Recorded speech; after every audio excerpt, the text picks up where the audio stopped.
हुक्मरान तो वो थे, लोगों की दहलीज पे अमन देने वाले, लोगों की चौखट पे जो है वो नूर बांटने वाले।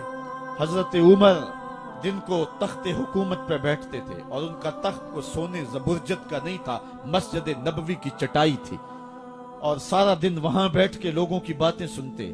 और जब रात के अंधेरे गहरे होते, उमर भेष बदल के मदीने की गलियों का गश्त करते। कहा तुम्हारे घर से धुआं निकल रहा है और बच्चे रो रहे हैं, उनको खाना क्यों नहीं देती? कहने लगी उमर की जान को रो रही। उमर के पांव तले से जमीन निकल गई। कहा क्या हुआ?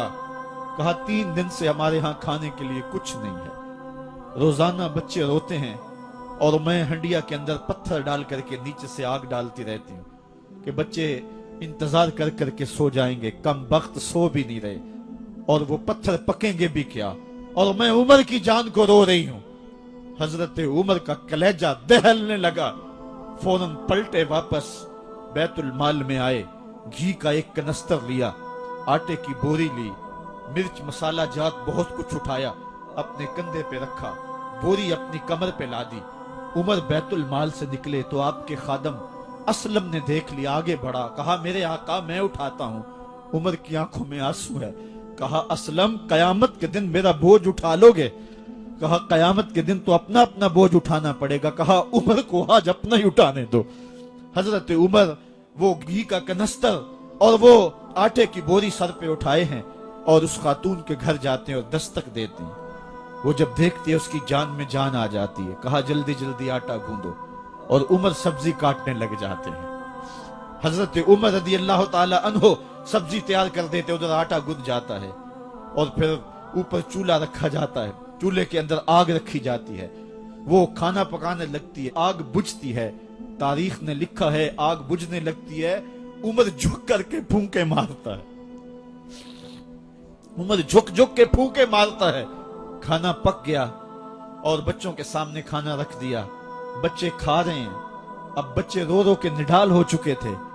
हजरत उमर अपने हाथों को और अपने घुटनों को और अपने पांव को जमीन पे लगा के, जिस तरह बकरी का बच्चा चलता है, वेड़े के अंदर कभी इधर चलते हैं कभी इधर चलते हैं, ताकि बच्चे मुझे देख के खुश हों और दिल में कहते उमर जितना रुलाया है अब इतना हंसाना भी पड़ेगा। तो कभी उमर अमीरुल मोमिनीन, ये मैं किसी आज के जो है वो लोगों के वोटों पे मुंतखब होने वाले हुक्मरान की कहानी नहीं सुना रहा, मैं उस उमर की कहानी सुना रहा हूं जो 23 लाख मुरब्बा मील का हुक्मरान है, आधी दुनिया का बादशाह है।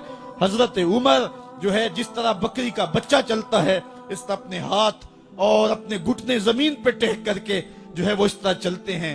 बच्चे उमर को देख के मुस्कुराते हैं। जब बच्चे मुस्कुराने लगे तो हजरत उमर ने उस खातून से कहा बुढ़िया उमर को माफ कर दे।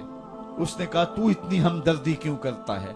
कहा उमर बेचारा बड़ा फंसा हुआ है, फिक्र है उसको यरमूक को, फुस्तात हुलवान की, जब फतह है मिस्र तो तैयारी है ईरान की, आते जाते वफद से मुलाकात भी करता होगा और शब को मालूम हालात भी करता होगा, कांटों में उलझी हुई बेचारे की जान है, नींद उसको भी आती है, आखिर वो इंसान है, मेरी बहन उमर को माफ कर दे। उसने कहा नाना उमर की बात मेरे सामने न कर, कयामत का दिन होगा, उमर का गिरेबान होगा और मेरा हाथ होगा। जब उसने ये बात कही तो उमर बर्दाश्त न कर सके, बच्चों की तरह बिलक बिलक कर रोने लगे। कहा वो बदनसीब उमर तेरे सामने है, आज ही कहला जो कहना है, कयामत के दिन मुझे माफ रखना। उसने कहा तू उमर है? कहा बदनसीब उमर तेरे सामने खड़ा हूं। मेरे उमर कहते हैं अगर दजला के किनारे एक बकरी का बच्चा भी प्यासा मर गया, उसका हिसाब भी उमर से लिया जाएगा।